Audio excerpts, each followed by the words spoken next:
Next on Blue Collar Bengals, we're going to talk about the Bengals defense, how it went this season, what we need to see this offseason, and we're going to talk to you guys in the chat as always, coming up next on Blue Collar Bengals.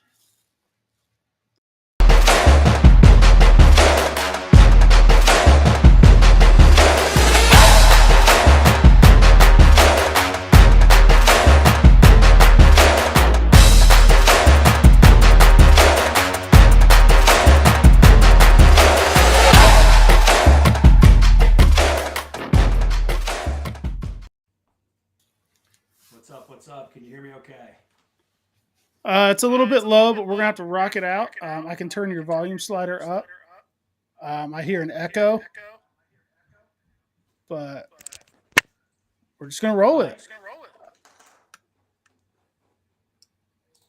it. Yeah, so we're here. There's a very bad echo.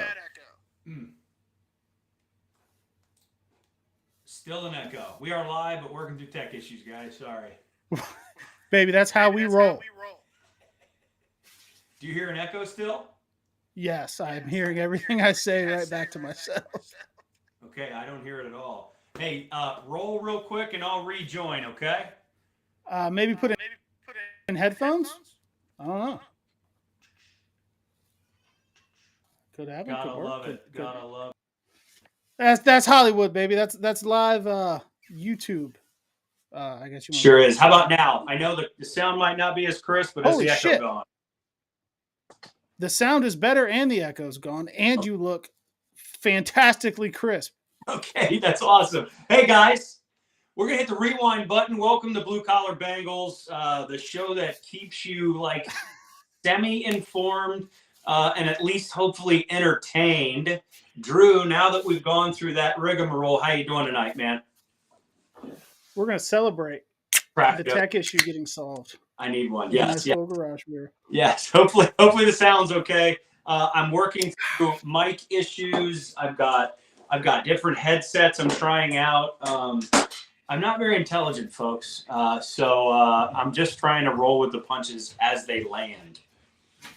Tony gets it. This is live, real shit. It happens. It's how we're gonna get down. Live action.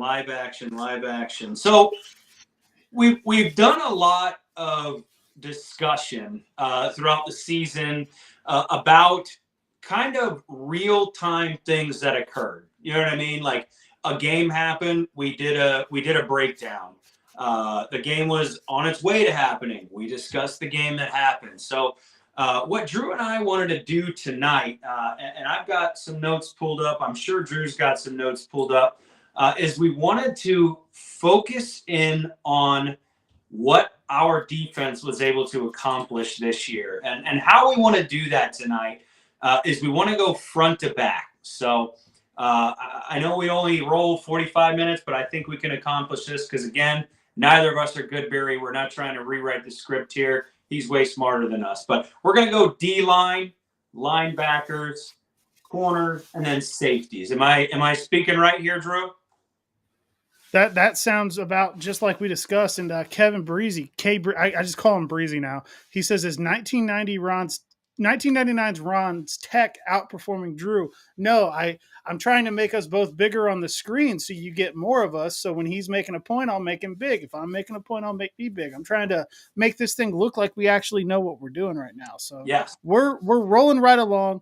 The tech is up. Everything's good. Harrow loves the trucker hat. I believe he's talking about mine, the Cincy hat, www.thecincyhat.com. This was part of their drop last spring.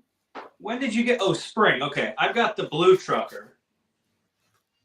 VFC Cincinnati one. Yeah. I like that one. When did you got that last spring? Yeah, right when they came out. I think it was February, March last year. I know that I got it right before we went to the First Star draft party because I remember wearing it there. That's your photo. That's right. Not anymore. I changed it to the garage beer chug. Oh yeah. I changed the picture. That's why Elon didn't let me have my little check mark. I pay $11 a month for a week. What a jerk. Okay, so I mean, what do you want to do here? Because like we can look at like statistics, right? That's kind of what I thought. Again, Nothing crazy, nothing insane, but like I think I'm gonna start with a guy like DJ Reader, right? So unfortunately, we lost DJ Reader to an injury late in the season. What was that injury? Why? I don't know why my brain is. Tore his quad for the That's second right. time. Opposite quad as he tore in 2020. Miserable. That's absolutely miserable. That's terrible. I mean, but Yeah, that's rough. he was having a decent year, and his play is missed when it's not on the field. When it comes to defensive tackles, and you've got guys like B.J. Hill who are filling in. What do you think Reader means to this defensive line? Before we get into that, Kevin says my video quality and audio is off. Fuck. Um, Listen, I got Spectrum. It's the only thing I can get in my house. If you watch any media company that uses Spectrum, I see Elliot's in the chat. Elliot hates Spectrum because he gets it. I'm just rolling with the fuck I got. So that is what it is. Bengals defense with DJ Reader was a bottom of the league rush defense. Yeah. And then Bengals defense without DJ Reader, it got much worse. So it's hard to understate. It's hard to overstate. I didn't go to college. It's hard to explain how important he has been to this defense the last 3 years. And you felt that even with a down year already happening, you felt it even more when he left this year. So it gets to the point where he's getting to be, by Bengals standards, he's a little bit older. The Bengals hate third contracts post 30 years old. They hate them. But does the bright side of the injury turn into we can keep him for a much lower rate? Now, there was a contract projection that came out. I'm going to see if I can pull it up. I actually wrote the article. So, Oh, wow. you would think that I would remember it off the top of my head, but I write a lot of articles for Cincy Jungle, cincyjungle.com, shout out. Humble. But there was a contract projection that came out for him. Yeah, humble brag, a little free ad. Not really a free ad because they pay me.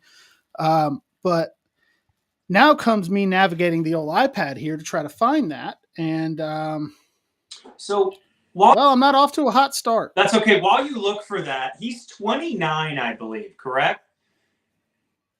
I believe so. I think Yes. so. And I mean, and 30 is like that kind of that magic number in the NFL where things just start to break on players, unfortunately. So, I mean, who knows? I mean, he's already had his fair share of injuries here, so I don't know what happens from there. But like, if we're looking at DJ Reader as a whole this season, like let's just go week one, right? Cincinnati, Cleveland. Like he had. Oh man, my stats are off too. We're a mess, Drew. Like, but so I had all this shit pulled up, and I thought I was going to be prepared and look like I knew what the fuck I was doing. That's okay. He But, he was not like lamplighting like he has in the past, right? I don't know what the reason that is. Maybe it is that like back end support was a little different this year. The linebackers weren't playing as hot as they had in the past. But you gotta expect a guy like him to kind of step up instead of sort of this year that he had. I love him to death, and I want to keep him, but we'll go like he'll have one tackle a game, two tackles a game, and I know he's in there stopping the run, and I know he's the big body doing all that. But out of the defensive tackle, I love more statistically, but again, I want him on the team. I think with him being healthy next year, it will help. And I hate to say it, him being injured this year will also help. It's a weird thing to say contractually, maybe he sticks around. So I think that apparently the article I wrote hasn't published yet, so I can't find it. that's okay. But it does suck to say that, like, hey, man, this guy getting injured can be a good thing, and that's the business side of the NFL, I guess. It's, hey, this sucks, but here's how it could be a good thing. So I'm actually pulling up. I don't know how to screen share on here because I'm not smart, and I figured if I did, it would probably just completely ruin everything. Hello. PFF. There's a lot of conversation about PFF. I actually agreed with JJ Watt, which was just really hard for me to kind of comprehend. But it's got a projection of a contract for Reader. He's listed as the number 19 best available free agent. He's got a contract projection on a 3-year, $45.75 million contract. So that breaks down to $15.25 million a year. And the projection includes $29.75 million guaranteed. That's even with the injury. If you hear a child screaming, I promise she is safe. She is just pissed off. She's upstairs trying to get settled down for bed. Don't know if the mic's picking it up or not. But that's a pretty hefty contract coming off of a torn quad. So I don't know if that's going to be, if he's projecting, that's based on a physical, which I'm sure any team would put him through before they sign him. But that's still a pretty damn good payday. And it's something that I struggled to think the Bengals would keep in. I don't know if that's going to fall into the range that they're willing to pay for a guy that's getting ready to hit 30. Yeah, it's tough. It's kind of that, like, I hate seeing, and we'll get off of DJ here because there's other guys obviously, but it's that, do you keep Jonah? Do you keep DJ? Do you keep, you know what I mean? How do you keep Higgins? It's that whole thing. And before that injury, and even after the injury, don't get me wrong, DJ was the guy that I was like, gotta sign, gotta keep here. But let's talk about BJ Hill this season too. 33 solo tackles, 21st in the league. What's you got a comment? We're getting fucking killed in the comment section. Blue collar budget boys. The stream is held together with Speedway Zen, booze, and a whole lot of moxie. Yep.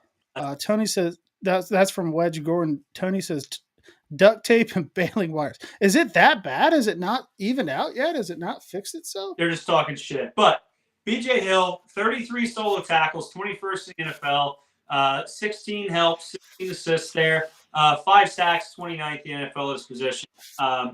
He and again, PFF is just an easy metric to use. But again, it's not the end all be all. I say it all the time. Like Watt just said, it's tough to put a number on these guys, but how else do you do it, right? We're not watching them play at this very moment. But a 67.7 overall grade, 63.3 in the run defense, and a 65.8 in the pass defense.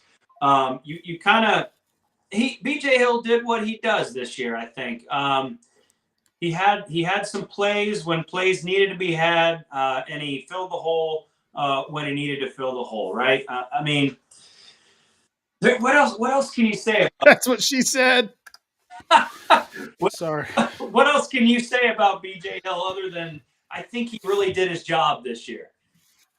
He did exactly what the Bengals asked him to do. And when I look back at the BJ Hill for Billy Price trade, I just can't help but smile because we stole him from the New York Giants. And I mean, he said, you got to get me some snaps at DB. He had 2 picks this year. So he made impact plays. He's not asked to be a DJ Reader. He's not asked to fill in for, and be a Geno Atkins that we came used to, but he is a solid rotational piece.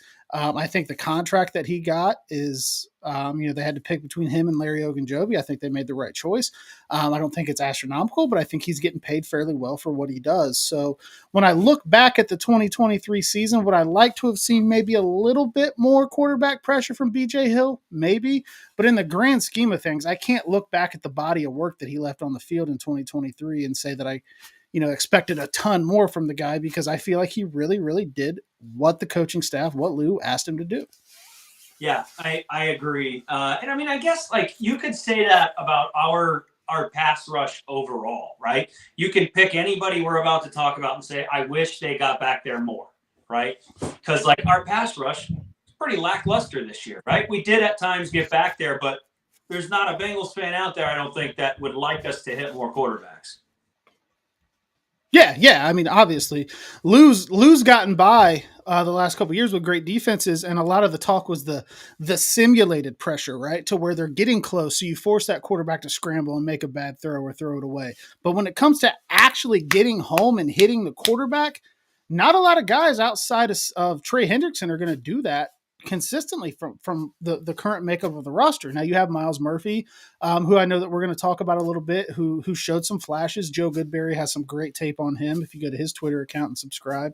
But I think that outside of Trey Hendrickson, we love Sam Hubbard, but Sam Hubbard's not a get home guy. He's great at setting the edge. He's great at making, a sack here or there, but he's not just a line up and take off, go get the quarterback guy. That's just not the position he plays. It's not the role he plays in the defense. That's Trey Hendrickson. But we got virtually nothing out of Joseph Osai this year. And I hate to be a show that downs somebody or whatever you want to call it. But the reality of the situation is we've been waiting on this guy to make an impact because he had some really good preseason snaps a couple years ago. And it just hasn't translated to the actual regular season games yet. So the Bengals need more out of their pass rush. I don't know if that's kicking Miles Murphy inside on passing downs like I saw them do at times where you've got Hubbard on the outside, Hendrickson on the outside, and they kick Miles Murphy on the inside. I like that. I think some good things came from that. But you got to wonder if they look outside of the building for any of that help, whether that be free agency or the draft, because I think that the Bengals defense has to get back to the quarterback more. Put more quarterbacks on their ass. I totally agree. And I mean, you touched on Osai. I was going to go there very briefly, but I don't know what else there is to say about him other than where's your spot on the team? I like the guy. I think he really flashed that last season. Hopefully, maybe in this offseason he can get it together. But the only other guy I bring in is you got Zach Carter on the inside too, who flashed some this year a little bit. He had that forced fumble. He had as many solo tackles as I think Trey Hendrickson this year, but he wasn't obviously to the level playing of Trey Hendrickson. But he had a 51.2 overall grade, an abysmal 49.1 run defense, but 53.9 pass rush, which is almost on par with BJ Hill there. So I mean, he's young. He's gonna get in there. I know there were some games where it was fun to watch and play. But I mean, the only other guy, Tupou, okay, gotcha. Is he going to be here? But is Miles Murphy going to be capable of kicking inside, like you just said? He's big. Can he translate? And we go get another pass rusher? I mean. Well, I think what it breaks down to is you don't want to. I just made the wrong guy's face big, so it's just you looking at the phone or whatever. There I am. I don't think that you kick Miles Murphy inside on any kind of a permanent or consistent basis.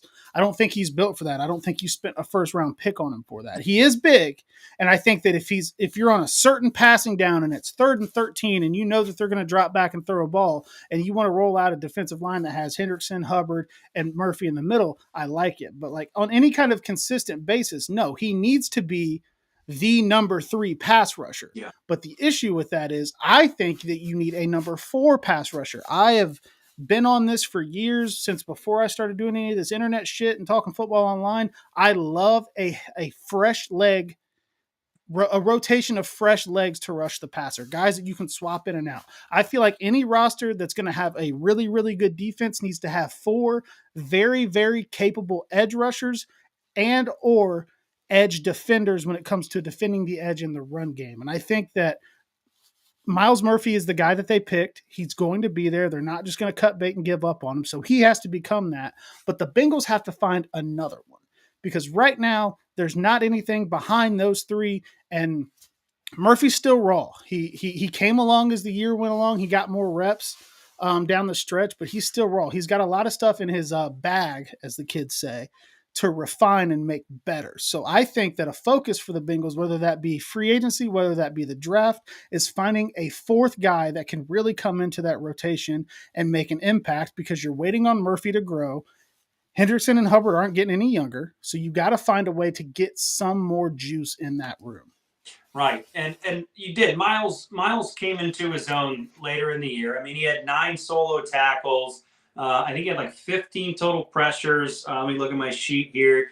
3 sacks. So, and those kind of came in the latter half of the year where it was okay, look, he's turned it on. But what he's lacking maybe in that production, I did notice in his ability to be in the way on the field. That sounds stupid because he's not making the play, but there are times where I'm like, oh, Murphy got his arm in there and allowed Hendrickson to clean him up. You know what I mean? Like, yeah, absolutely. Cleaned it up, yeah. I mean, he boasted a 64.3 pass rush grade according to PFF at the end of the year. Again, not lamplighting, but rookie, young guy, right? So you mentioned it. We need that other guy. Osai might not be it. It could not be him. There's Cam Sample playing too. You love bumping that thing. There's Cam. Kevin in the chat asked me to do it. There you go. There's Cam Sample, right? I mean, he put up 22 solo tackles, 2 sacks, few assists here and there. He had roughly the same grade throughout the season as Miles Murphy, but that's just another guy that's in there. You know what I mean? We don't have a oh my God, whoa, Trey, whoa, then the other end. You know what I mean? It's not that. God, what did the Browns have for a second there? They had what's Myles Garrett on one end, and then all of a sudden they had like Jadeveon Clowney on the other. And I mean, that's a name, right? Regardless of how much Jadeveon Clowney. Let's kick it. Let's kick it outside, right? I just talked about Cam Sample. We'll get to Trey Hendrickson because he's obviously the star of the outside. But let's talk Sam Hubbard a little bit. He's a tackle machine, right? 35 tackles on the season. The guy had 6 sacks, right? Again, not setting records, but Sam Hubbard, Ohio boy, getting in there. 19 assists, and he graded out kind of along the lines with the other guys, right, in total play. But Sam is a great run defender. And it's going to sound like I'm about to rag on him right here, but I'm not because I love Hubbard. Obviously, I've got these cutouts and these for the ladies. Yeah, for the ladies, and these tickets everywhere. My cutout almost fell on me, right? Ohio kid, went to Moeller, love the guy. But I need more pass rush production out of him. You know what I mean? I want more pass rush production out of him. I think he's capable of it. You know what I mean? You look at him as this run stopper who can get in there and seal the edge and do all this stuff. But Trey can't be the only one sacking the quarterback. What are your thoughts on that? That's exactly kind of what I was saying earlier. They've got to add something else to that room. They've got to get impact, whether that be a higher draft pick, whether that be a free agent signing. I mean, it all depends on what they do. But I think that, for one, we know Lou's coming back. This isn't an offseason where we're worried about, is Lou going to leave to be a head coach? I don't know if it's because of, the down year on defense. I don't know if it's because you got Mike Vrabel, you got Bill Belichick, you got Pete Carey, you got these big name guys out there. Brian Callahan's had a lot of interviews, but no action on Lou. So you think he's staying? Could be a blessing in disguise if he can get things figured out. So I just think that they have to find somebody to do it, and I'm out of patience for Joseph Osai to be that guy, because I know he flashed in the preseason against the Dolphins a couple years ago, and we've been waiting on that to happen again, but it just hasn't. And I hate that. You don't want anything bad to happen to a guy. You don't want a guy to get cut from a team. You want any guy wearing stripes on his helmet to do great, but it just hasn't happened yet. And everybody talks about the Super Bowl window, and is T. Higgins going to be on his last year if they franchise him, blah, blah, blah, blah, blah. So if it's all of that stuff, you have to figure it out, and you have to figure it out fast if that window is going to close. Yeah, I mean, and let's look at this real quick, right? Sam Hubbard, we've got him on a multi-year contract, right? Is 27 years old, right? He's not getting any younger. Yeah. Okay. Now I'm going to immediately kick into Trey Hendrickson here, who's 29 years old. He's not getting any younger. You know what I mean? So there's got to be a point where I think, and every mock draft I do when I'm bored, I hammer edge. I hammer defensive tackle. You know what I mean? It's just our new offensive line need. You know what I mean? We still need a tackle and another guard. Don't get me wrong. Every team, point to them in the NFL, they need a tackle and another guard, right?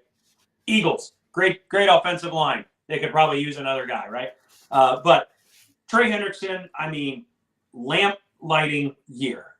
Why he didn't get more awards, I don't know. Like, right, this guy out of Florida Atlantic, 29 years old, a round 3 selection. He plays for multiple teams, rocks it with the Saints for a bit, comes over here, great year, 20 sack year this year, right? I mean, 17 solo tackles, 3 assists, got it.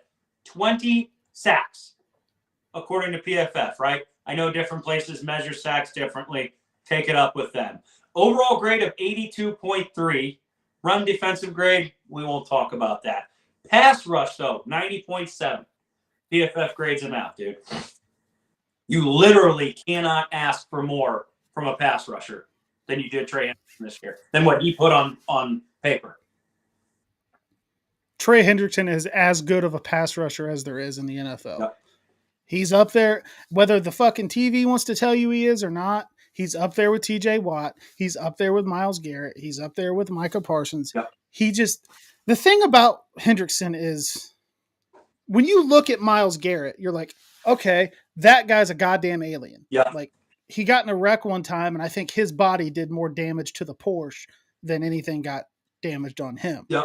But when you look at Trey Hendrickson, he doesn't look like that, right? He's not super chiseled and fucking, you know, I don't want to say bricked up because that means something else these days. But he doesn't look that physically imposing. He's not a guy that scares the shit out of you when you get off the bus. He's not uber athletic like a Myles Garrett is. He's not crazy fast. He's not. It's just pure motor. It's pure. I'm going to come at you and hit you in the face over and over and over and over again until I get to the quarterback. So I think that the fact that he's not like some crazy physical specimen doesn't get him talked about in that conversation. But when I look back at the body of work that Sam Hubbard left on the field in 2023, I cannot ask for anything more from that man. Yeah, 100%. I agree. And I think like the statistical total for his sacks is like 17.5, but I know these different places do metrics differently. So I'm just going to go with the 20 because nobody can tell me I can't. But he's up there, bro. Like the guys that are ahead of him are like, Watt. You know what I mean? Like TJ Watt, who is supposedly Jesus Christ defensive end. You know what I mean? And he's playing on par with these guys. And you're right. He doesn't have the Watt name. Let's say it what it is. He doesn't have a Watt. That's a big thing. Yeah, that's a thing. And TJ Watt is a great player, a dirty player, a piece of crap, but a great player. Like you said, Myles Garrett is like, I don't know, like prime bodybuilder The Rock, even bigger, out there making plays like a freak. I mean, you see this guy in a suit. You see him in a suit, and it looks like he put a tube in his arms and fucking blew his arms up. Like, it makes no sense. Trey. I thought you were going somewhere else. No. Trey looks like your fishing buddy, dude. Flat out. Trey looks. Yeah. And he's out there making other teams' offensive lives hell. You know what I mean? It's remarkable to me. So we don't need to go super deep. We're covering kind of the main heavy hitters on the defensive line. We talked Reeder, we talked BJ Hill, we talked some backups. On the outsides, we talked Myles Murphy, we hit Sam Hubbard, we hit Trey Hendrickson. I don't think we need to beat the dead horse with Osai. He's either going to produce in the offseason or somebody younger is going to replace him. There's a good comment that I think you might get. Wedge Gordon says, Myles Garrett is a Spartan from Halo. Never played Halo in my life. Don't know what that means. Yeah. But I know that that's something you would get. But moving on to the linebacker position. What the hell? It's hilarious that you just had that within arm's reach, just ready, just in case. Is that a Halo dude helmet? Yeah, this is a Spartan. This is their helmets. It lights up. And that was just there, ready for you to grab at a moment's notice. And I think that's awesome. I think like 9 helmets within arm's reach. I'll just do this one tonight. Go linebackers before I derail this thing. Well, while we're talking about items and clothing, and I don't know if I'm a vest guy or not. I got this for Christmas. Looks good. Put it on for the first time today. I can't decide. This is like a little Nike like long sleeve shirt under. Am I a vest guy? Does this work? I don't know. The chat can tell me. I've tried new things this year. Became a fanny pack guy thanks to you. Became a bucket hat guy there for a little bit, and now I'm trying out being a vest guy. So if I look like a fucking moron, just tell me. But linebackers. One more little swig of the old garage beer. I like to start talking about linebackers with fan favorite, household favorite, literal cowboy, badass linebacker Logan Wilson. Um, I think he had a great year. Maybe I'm biased just because I like the guy so much. But he finished the year. He played all 17 games, which is a first for him in his career. He's gotten banged up a couple times and missed games as he's entered the league since 2020. But he ended the year, played all 17 games, 4 interceptions, which ties a career high for him. The guy played DB in high school, I believe. Just finds the ball, pick machine, leads the linebacker all linebackers in the NFL in interception since he entered the league in 2020. Dude's going to find the rock. Finished the season with 135 combined tackles. That's a career high. 78 solo. That's the second highest in his career. 57 assists, 5 tackles for loss, 4 quarterback hits. So Bengals invested in the linebacker room the last couple of off seasons. They load up and signed Jermaine Pratt to a 3-year deal. After Bates and Bell leave. And then this summer, I am at Applebee's with my woman. And I exclaim and I yell as I get a tweet notification from me and Rappaport says the Bengals had locked in Logan Wilson for the next however many years. She commented, she says that I look hot. I hope that maybe she tries to take advantage of me. But I can't ask for any more out of Logan Wilson. Met him, great human being, wife, super cool. He finds out he's going to be a girl dad. He starts busting people in the fucking mouth, and I think that's cool. On Logan Wilson, and I'll take my big dumb face off the screen.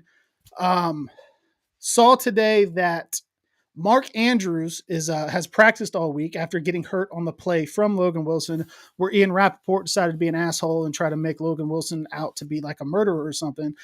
Mark Andrews spoke about it. He says, I don't blame the guy for it at all. He was just playing hard. If you want to ban the hit, ban the hit. If you don't blame the guy at all. He was just playing hard. So everybody that had all that shit to say about Logan Wilson can chill out because even the guy that got hurt didn't care. So I cannot say enough good things. And I will be a Logan Wilson fan for the rest of my life, and I will give the floor to you. Yeah, 100%. Anytime you got a guy that can have like basically 90 tackles, I mean, like, come on. Like, he can be an interception machine at times. Last year a little better. For this year, I mean, the defense overall was not as good as it was in the previous year, right? But like, you've still got these close. Yeah, you've still got these guys that stand out, like Logan Wilson and Trey Hendrickson, right? So we know what Logan's capable of. I'm not worried about him and Jermaine at all. Like, they continue to be great. I'm super glad we have them locked in for the foreseeable future. Put it in. That's not what I was putting my hands up for. I've got some Jermaine Pratt concerns, but we can get to those in a minute. Yeah, go for it. Yeah, Jermaine, I'm rolling right into him. Not even close to last year, Jermaine Pratt. But I think this season just smelled awful from the beginning. It wasn't our year. Then Joe goes down. It's definitely not our year. Jermaine has some tackling he needs to work on, I think. I mean, he's got 77 solo tackles, a couple picks, a couple helmet on the ball, forced fumbles. I think he had 2 on the year. I'm all ears to your concerns. Let him roll. So when I look at the numbers, I see 118 combined tackles for Jermaine Pratt, which is a career high. So he's still making tackles. He's got 63 solo, which is a career high. But here's my concern. And Kevin actually says it. No, I'm sorry. That is Jake that says it in the chat. He says Jermaine Pratt just tries to force turnovers, which is great. But other than that, he's got a couple question marks. Now, numbers wise, he still had a damn good year. He's 118 combined tackles out of a linebacker. That's great. But there were times where it just felt like he's going too much for that rip. Yeah. And not just trying to drive the guy into the ground. And there were a few times this year where he looked maybe a step slow. Now, Kevin says got his bag, didn't perform anymore. Sad. I don't know that it's that. I don't think Jermaine Pratt's cut like that. I don't think that Jermaine Pratt got his contract and just relaxed. There were just times where it just looked like, I get what you're trying to do. You're trying to rip the ball out, get a big turnover. It worked against the Chiefs last year at home. That was a big turnover in the game. Like, he has made impact plays doing that. And he also had 2 picks this year, so he was helping to create turnovers. But there were a few times this year in games where I'm just like, man, like just put a shoulder into the guy, and if the ball pops out, it pops out. But going forward, I don't have any concerns about Jermaine Pratt starting next to Logan Wilson. I think that they're going to be fine. He's another guy that played safety in college at NC State and then moved to linebacker. So he's got find the ball skills. He's got defensive back athleticism. He's just a little bit bigger and built like a linebacker now. So that is the concern that I have with him if I had to find one and maybe nitpick a little bit. But when you just look at the numbers, you can tell one story. That's why I'm more of a what do I see on when I'm watching the game, and on the rare occasion I watch the film back. So not knocking the guy at all. I think the future is fine in the linebacker room with him and Logan Wilson leading it. There's just a couple times where it's like, man, maybe just put the guy on his ass and don't try to get the ball out. Yeah, I mean, he had, I think it was like 15 missed tackles this year, and I can probably like visually see 10 of them, remembering going, yeah, just you're known for clamping down and like pulling them down, like just do it. I like you just said though, I've got faith in these guys to play linebacker next year at a high level. I mean, is that fair to say? Yeah, absolutely. I'd love them. I'd love to maybe bring in a young guy. We'll see, but we do have guys, Akeem Davis-Gaither, Joe Bacci, Marcus Bailey, right? Not massive contributors, but we'll just roll into Akeem Davis-Gaither. 12 tackles, 4 assists. Didn't really cause any turnovers. Probably wasn't out there enough to do so. Able to pass rush a bit, almost a 70 pass rush grade there overall. I just, where you at on a guy like Akeem Davis-Gaither? He's been here a couple years. He's from that 2020 draft class. His deal's up. He's probably not going to come back. Yeah. Marcus Bailey, I think his contribution on special teams is underrated. I don't know if everybody sees that enough, is my personal opinion. And then Joe Bacci doesn't get on the field a lot. One thing I do know about him, Logan Wilson's charity softball event here in Dayton last summer, Joe Bacci hits piss missiles in a softball home run challenge. He was launching them some bitches. But when it comes to getting on the field, he's a special teams guy too. You don't see a lot of him from the actual linebacker space. I'll be completely 100% honest and transparent with you. I have no idea what his contract's like. I don't know if he's locked up for the next 2 years. I think that they re-signed him last year, but I don't know how long it was for. So I don't know exactly what's going to happen with him. But when you look at the linebacker room as a whole, it's kind of like you've got Jermaine, you've got Logan, and you've got some guys. So I think that the plan for the Bengals is going to be drafting younger guys to fill out that room to play behind them, because you got lucky this year. Wilson played every game. I believe Pratt played every game as well. Yeah. So you got lucky your linebackers stayed healthy all year. But what do you do if one of them goes down? Because I think that even with as bad as the Bengals defense was last year, Logan Wilson goes down, it's much worse. Jermaine Pratt goes down, it's much worse. So I think that the focus for the offseason when it comes to the linebacker room is probably going to be finding some young guys in the draft and developing them into being solid backups, solid special teams contributors. Yeah, I totally agree. You hit the nail on the head with like Bailey and Bacci. Like their special teams contributions are great. Just while you were at it, Bacci's on a 1 year. It looks like league min. I don't know I don't remember what league min is now, but so I don't know what they do with him there. League minimum would change you and I's life. Yeah. I know that. Yeah. Talking like, people be like, oh, he's only making league minimum. It's like, yeah, so fucking what? Yeah. He's rich. Talking like he's broke. Yeah. Yeah. Are there any free agent linebacker? I know we're not diving into that. I mean, do you think Bengals could bring in a free agent, or do you think they're just rolling the dice on a young guy if one of our 2 studs go down? If they bring in a free agent linebacker, it's not going to be anybody you've probably heard of. You think? It's gonna be like, hey, the Bengals signed this guy, former linebacker from the fucking Raiders, and we're gonna like, okay, let's Google and see like who he is, what he's done. You're not going to see them bring in a name. They're not going to switch the defense. They're not all of a sudden going to start running three linebackers. They're going to roll with their main two.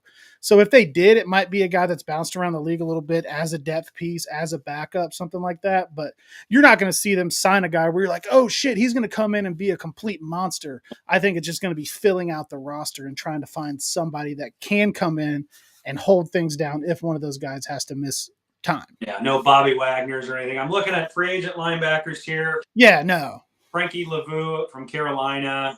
Levante David's on there. I don't know why they have Patrick Queen on there. That guy's not leaving Baltimore. Funny enough, Bobby Wagner, Jordan Brooks. I don't know. Devin White, LSU guy, played with Joe Burrow. I don't know. Just talking a little free agency here. Devin White is a baller, dude. He's getting money. Yeah. I don't think the Bengals are going to pay him what he's going to get on the market. He probably stays in Tampa, but he's still a baller, dude. He's getting a little older, but he's good. Yeah, I thought he kind of had a down year. I thought he had a down year, but yeah, who knows? I think they will be looking to get younger at that position. So let's kick it out, DBs and safeties before we kind of hit that hour mark here. Do you want to take the lead on corners here? I want to start this off. I'm going to make myself big because I want to make this clear. Go. There's far too much DJ Turner slander in my mentions. And I don't think you guys would slander DJ Turner as much if he didn't go to school at Michigan. I truly, truly believe that. Listen, the guy was locked down for the first half of the season. Everybody's bragging about DJ Turner's grades and how good he's looking and all that stuff. And then Awuzie goes down and he's forced to play more extended reps. And he's a rookie. He had some rookie moments. Shit happens. I just want to point out that I don't think you guys would shit on him nearly as much if he would have went to any other school. I think there's a little bit of bias in there. And I know I show bias toward my Michigan players. Everybody asked me to explain Brad Robbins. I can't. But I'm just saying, I don't think people would slander DJ Turner nearly as much if he would have went to any other school. And you've got to take the scarlet and gray goggles off because I want Cade Stover to be a Bengal this year if he comes out in the draft, and he's a Buckeye. Because I'm going to tell you my stance, and I've told it to people before. I don't care where they went to college. If they can help the Bengals win, as soon as they put these stripes on their helmets, flip the colors around because it's a different helmet, I want them to win. I don't care if there's a badass right tackle from ISIS. You draft that son of a bitch if he can help the Bengals win. So lay off of DJ Turner just because he went to Michigan. He's fast as hell. He's physical as hell. He's smart as hell. He's going to be just fine. End rant. Did you say like Allahu Akbar, ISIS? Yeah, dude. Oh, I don't pay enough attention to the news anymore. There's a country we hate right now, right? Yes. What is it, Palestine or Israel? Who do we not like in that? I don't know. Okay, well, whichever one of those two we don't like, I don't care if they have a badass right tackle. If he's ready to come and help Joe Burrow stay upright and throw fucking dots next year, you get him on a plane and you get him into training camp. Holy shit. Oh, I love you so much. Let's roll right into DJ Turner then. I know there are more significant contributors like Cam Taylor-Britt and Mike Hilton and Cheeto, and we'll talk. I've been waiting all show to get that off. I've had the clip loaded, and I just had to spray. I love it. DJ Turner, again, these are PFF stats. If your stats say something different, I don't really care. I'm using PFF. I love your stats. You love my stats. We'll roll with it. 43 solo tackles on 66 targets, only 38 receptions allowed. Some iffy PFF overall grades here, but again, take them with a grain of salt.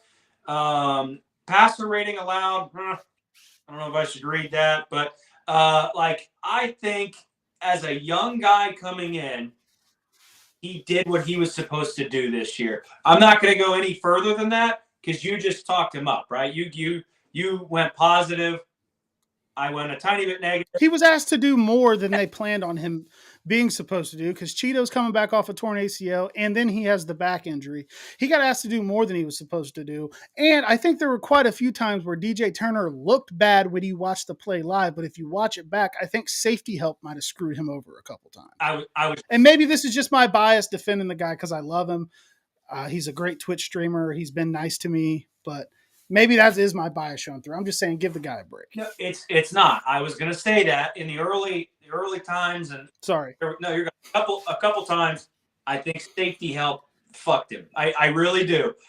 So I think a young guy like Turner is Juan Drago, right? Juan Drago, what a badass name. I think he's going to be just fine, and I think he's going to be a contributor. And I think that our cornerback room, if we get a guy this offseason, is about to look fucking good. Let's roll back to the top here, who has just like so swiftly become the Cincinnati Bengals cornerback, Cam Taylor-Britt, man. I mean, he's 48 tackles on the year, 4 interceptions, 58 targets, only allowing 31 receptions. The passer rating allowed versus Cam Taylor-Britt was only a 67. So that means he was out there dunking on quarterbacks when he was given the opportunity. I got to tell you, folks, 29 is not going anywhere. 29 is going to be in stripes forever. This guy is going to continue to contribute. 24 years old, going to be 25. I bet we've got 5 more years of just electric play from him. What are your thoughts? Hype me up. I love it, dude. The juice is restocked. Now, he does this. When he breaks up a pass, he does the boom. I've seen people say that is him putting a sword away. I've always taken that as seatbelts. Yeah. Like I'm putting a seatbelt on his ass because he's locked down. I want to know what that means. So if Cam Taylor-Britt is one of the millions of Americans across the world that watch this show, Americans across the world. Yeah. People across the world that watch the show, can you please tell me, is that a sword or are we doing a seatbelt? I would like to know. But I have visions in my mind of Cam Taylor-Britt and DJ Turner becoming the new Leon Hall and Jonathan Joseph. I can't get it out of my brain. I mean, yeah, let's do it. I'm in. What's not to love about that? I'm totally in. Kevin confirms that the kids say straps. Straps. So I don't know if Kevin's younger than me. He probably is. I'm old as fuck. But he says it's straps. So the kids say straps. So maybe that can help out. But, dude, my favorite Cam Taylor-Britt memory, Breezy knows. Tony, good call. My favorite Cam Taylor-Britt moment this season is him just having DK Metcalf just throw an absolute tantrum because he was locking him down. Metcalf's a huge dude. He's big. He's physical. And he just had him in shambles. And I think he shoved him, got a 15-yard penalty. Like, you got a corner that can do that to DK Metcalf. You have a guy. And I cannot wait for the rest of – I can't wait for a fully healthy season for Cam Taylor-Britt this year because the defense sorely, sorely missed him. I don't think George Pickens is getting that bullshit off that that second Pittsburgh game if Cam Taylor-Britt's on the field. The Bengals missed his physicality. Yeah. Cheeto, he's a guy that, his contract's up. I don't know if he's coming back or not. We can dive into him if we have time. I know we don't want to go too long, and we like to go off the rails talking about helmets and vests and shit. But I think that Cam Taylor-Britt is going to be in all pro conversations. He got completely snubbed out of the Pro Bowl. Pro Bowl's a joke. Everybody knows that it's a joke. But I'm seeing all pro level play going forward from Cam Taylor-Britt. He is absolutely that good. Oh yeah, 100%. Yeah, he got screwed this year. Anytime you got cornerbacks like are near the 6 foot mark and over 2 bills, you're gonna have physical play. I think Cam's like walking around. He's like 203, 205 or something like that. Maybe closer to 200. And Cheeto, same thing. You know what I mean? It's so fun to watch how physical he plays. I'll roll right into Cheeto. You can be quick with Cheeto. I love Cheeto. I want Cheeto here. if he can be healthy and play. But at the same time, is he coming back on like a 1-year deal to kind of fill that we need another guy? You know what I mean? The thing with Cheeto is it takes guys a year to really rebound from an injury like that, because you look at the Geno Atkins year where he tore his ACL in that Halloween game. It took him a year to get back to form. That's what happens with guys. I think the thing that's playing against Cheeto in that situation right now is all of the youth that is in the cornerback room. Yeah. I think that you've got to give DJ Turner significant snaps next year, right? You invested a second round pick in the guy. You Cam Taylor-Britt, second round pick, playing his ass off. He's your cornerback one. Hilton's still going to be around. Do you start looking at maybe developing somebody in the slot to replace a Mike Hilton? You maybe do that in this draft. Mike Sanders still. But the PFF projections, based on what Spielberger wrote, is a 2-year deal, $23 million. So it breaks down to 11 and a half a year with 13.7 million in total guarantees. I think if he gets that on the open market, he's going to take that. If he'll take a cheaper deal, because a lot of NFL players, you'll hear them say like, "Man, is it worth moving my family for a couple $1,000,000? Because if somebody offers you or me a couple $1,000,000, we're going to move to fucking Alaska." Yeah. But for an NFL player, it's like, do I want to pack up and go play for the Panthers and, get a few more dollars? But I play for the Panthers like Hayden Hurst and Von Bell maybe have learned this year. So if he's willing to take a deal that's, a few $1,000,000, $2-3 million lower than that, I could see him coming back if he's willing to give some on the guarantees. But gut feeling is that he probably moves on. Yeah, I agree. I think if he comes back, it is on a not favorable deal for his camp. If that makes right. So I don't know. I love him when he's here. If he's gone, God love him too. Let's roll right into Mighty Mouse before we start talking safety, dude. Mike freaking Hilton, 5'9", 184, but he hits like he's 6'3", 250. 66 solo tackles, and I got 58 of them were beautiful. 2 interceptions, 77 targets, only allowing 56 receptions, which is beautiful. Only allowing a passer rating of 78.5 against him. I'll round down to just flat out 78. 37 stops. I think he had a solid forced fumble this year. I'm trying to remember. What's not to love about Mike Hilton? What is his contract? As you start talking about him, let me look it up. What do you think of Mike? He had 2 picks this year as well. So he found the ball. I remember the one against Seattle the most. But in 2021, he signed a 4-year deal for $24 million. So he's got the 2021 year, 2022, 2023. He is going into the last year of his deal, getting a little bit older, based on, especially Bengal contract history. I'm pulling it up here. I keep forgetting I have this iPad. We're paying him $5.7 million this year, which he's born in March of '94, so he's coming up on 30. Yeah, he's 29.8 years old. So you're better at math than me if you figure that out. I just Wikipedia'd it. No, yeah, he's 29 years old. He's not getting younger.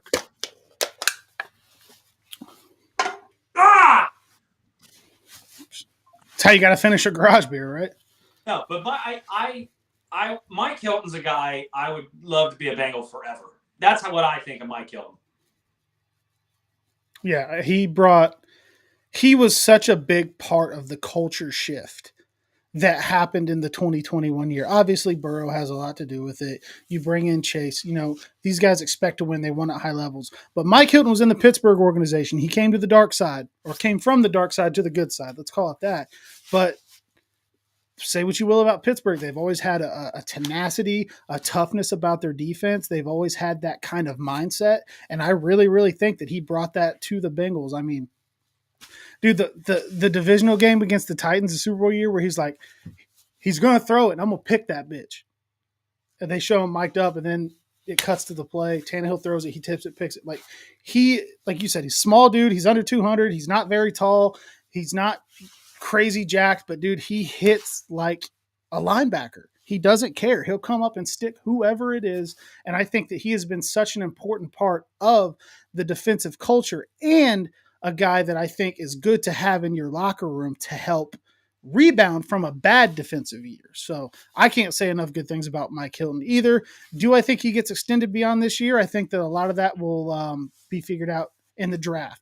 If they draft that nickel slot corner, maybe not. If they draft another safety because they want to maybe move Dax Hill into the nickel slot, which I've seen tossed around, maybe he doesn't. But I think that this offseason will show you a lot about the future of Mike Hilton because as we've seen before, they draft Dax Hill. I get on Twitter, I say, you guys might not want to hear it. Dax Hill's Jesse Bates replacement. Everybody shit on me, told me I was an idiot. He was replacing Von Bell, and then he's Jesse Bates' replacement. So I think that you could see the Bengals draft his replacement. But if that's the case, I want to enjoy just one more year of number 21 talking his shit, putting a stick on your receiver, coming off the edge, putting a lick on your quarterback. I think Kevin might have commented on it. Man, that hit against Josh Allen in Buffalo in the divisional game last year just rocked giant Josh Allen shit. So can't ask for more from the guy than what you got this year, and I'm looking forward to at least one more year of it. Yeah, I love it. I love it. I love it. I love it. Yeah, if you draft that kid out of Michigan in whatever round he's available, there's your replacement, like you said. But I want a guy like Mike Hilton around until the friggin' stadium implodes. Let's roll right into safety. I think what I'll do is start out with Nick Scott because he started the season. 37 tackles, 28 targets, allowed 20 receptions on those 28 targets. He had a good pass rush grade, but Nick Scott's coverage grade, according to PFF, was a 35.8. So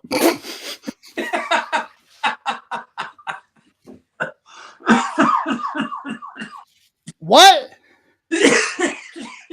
Yeah, 35.8. It sounds like bullying. I swear to God, it's not. Like, I love every guy on this team, but like, if you're not playing well, we got to talk about it. I'm lightheaded from laughing there. Take it away for a second. That's okay. But yeah, 35.8, Nick Scott. We all know what happened. It wasn't working out. I mean, the guy allowed nearly a 120 passer rating against him every time he played. We're not going to beat a dead horse. I don't know his contract. He's been supplanted. Let's roll into Dak before we get into air. Nick Scott's air. I don't know if you want to call it an air because that almost sounds like a positive thing. Daxton Hill out of 23 years old. 79 solo tackles, 2 picks, 44 targets, 32-ish receptions allowed. Good run defensive grade. Not a super hot coverage grade of in the 40s, 45-ish. But I brought it up when we talked about this safety tandem throughout the season. It's 2 young guys learning how to play together. So I think that can some of the bull crap that happened with Dax Hill this year. You said 35 on the pass rush grade. I'm so sorry, Ron. I hate to be an asshole. I got to have another one after I heard that coverage grade.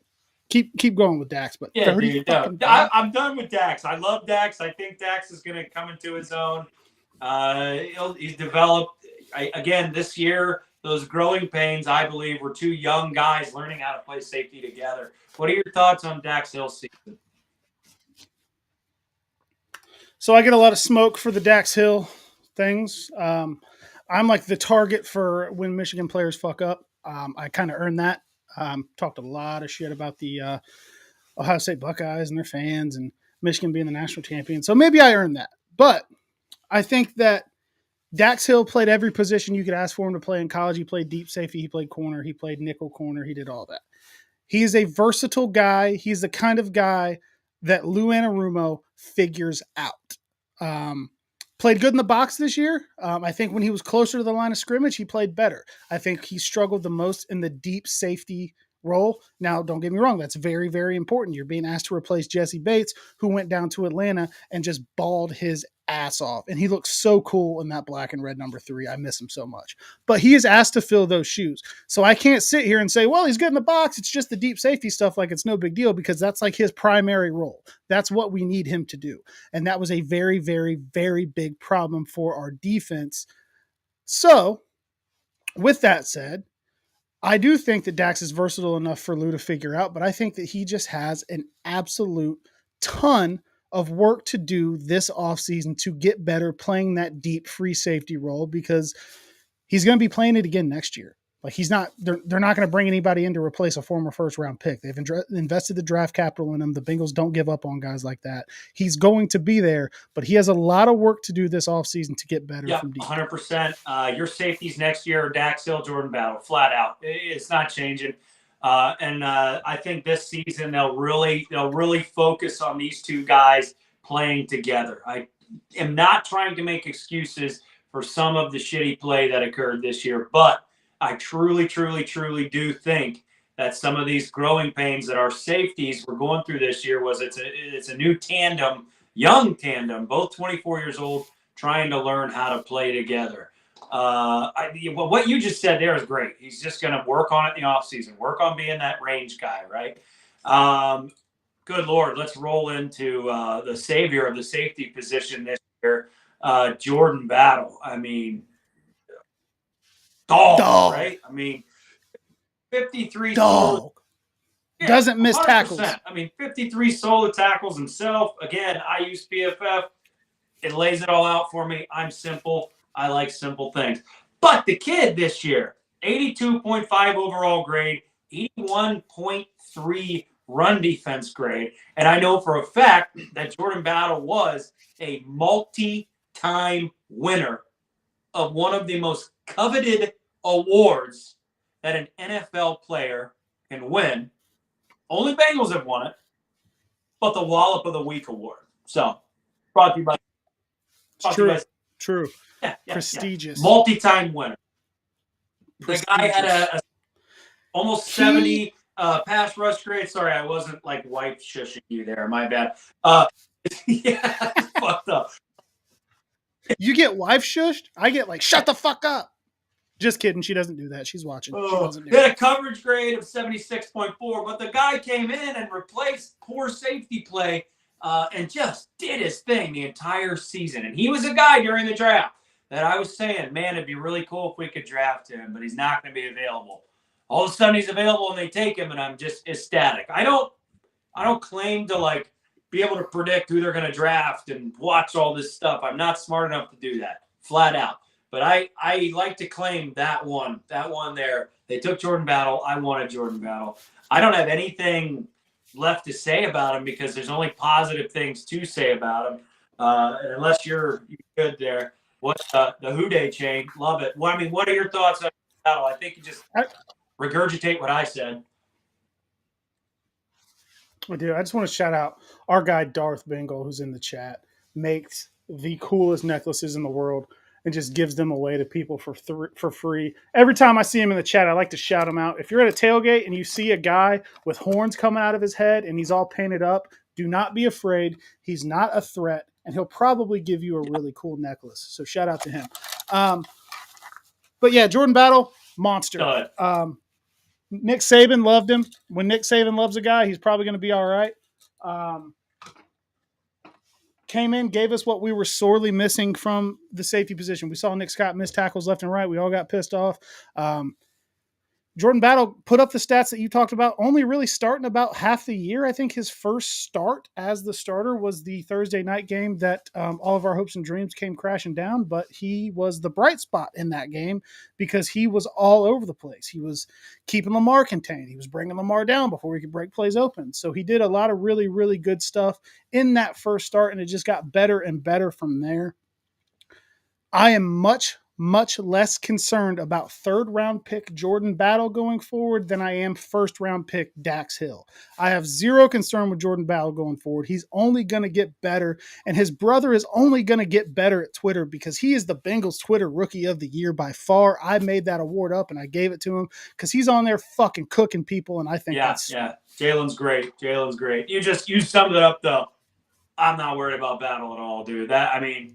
He came out there his first NFL season and put that shit on the plate. I mean, good Lord, Chef Ramsay, like he killed it, man. Another guy to talk about who's just had some unfortunate injuries. We'll just touch on him real quick. Tyson Anderson, great special teams guy. Unfortunately, tore his ACL. I think it was against San Francisco. I hope he heals up. The guy's fast. He's athletic. I don't know. Not much to say about it. He's a special teams guy. I don't know if he really even played a snap at safety this year. So, had a preseason pick six. Okay, that's right, preseason. Yeah, okay, I like. I watched that from Barstool, Nashville, on my bachelor party after I fell on my ass and I wasn't even drunk. Jesus. Early in the night, go up to the bar, trying to get a beer. Think I'm leaning on it. Think I'm going to be cool. Think there's a bar under it for your foot. Nope. Put both feet under it. Try to step on the bar. Bust my ass. Dead. Nashville gave you COVID, so screw that place. True. Gave my whole fucking house COVID. No wonder they fired Mike Vrabel. Fuck that place. That's crazy, dude. If we lose a coach and Vrabel needs a home for a year, come on, buddy. Come on. We hit the defense, I think. We hit every position. Positions. Yeah. I think we've obviously gone over an hour here. If you're watching this pre-recorded and you've made it this far, thank you very much because the beginning was a shit show.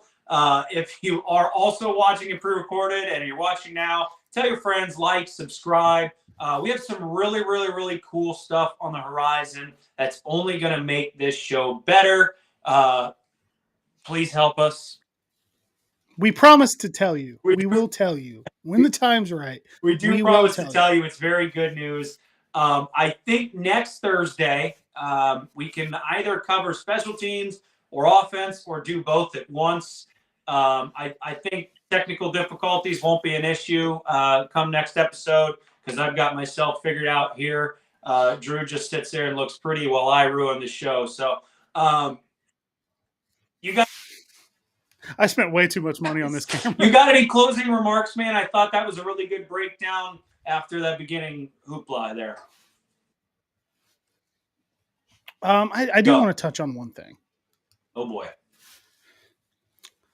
I am now on day 2 of tagging Chad Johnson, Ocho Cinco, on Twitter until he agrees to officiate my wedding in February. I'm going to post this when it's day 3 because I haven't got a response yet. Ocho, I got your burgers. I got McDonald's. I'll do whatever you need to do. I know you're a frugal guy. I'll pay the $20 to get you ordained. Come on down to cold Dayton, Ohio. Officiate a wedding for a fan who fell in love with his team because of you. Definitely going to clip that and put it on Twitter, try to get my clout up, I'll pay the $20 to get him ordained. I'll pay the $50, $100. I don't care. Yeah. He can choose whatever religion he wants to. He can stand up there in a fucking burqa and ordain your stuff. How cool would it be to have it? Ocho, if you're listening, boss, I got Walmart watches on deck. I'll hook you up. Get out there and officiate my man's wedding. I remember the Walmart watch. That was awesome. He's a big Walmart watch guy. But, again, fun episode. More to come. I got nothing left but a hooday, man. Like the stream if you're watching this. I probably should have put that earlier in the show like the professionals do, but we're not the professionals. If you can, subscribe to our channel. Send it to somebody. Maybe you don't like them that much and you want to ruin their day. Send them a link to this show. Fuck with them. But yeah, man, lots of cool stuff that we've been discussing kind of behind the scenes. Can't wait to share it with you guys. We appreciate you guys, especially people like Darth, people like Kevin, people like Tony Taphorn, people like Wedge Gordon who log in when this starts and stay to the bitter end. That's it. We will see you next Thursday. I miss seeing you guys twice a week. I miss watching the Bengals play football. We're just going to have to roll out with this thing. That's all I got.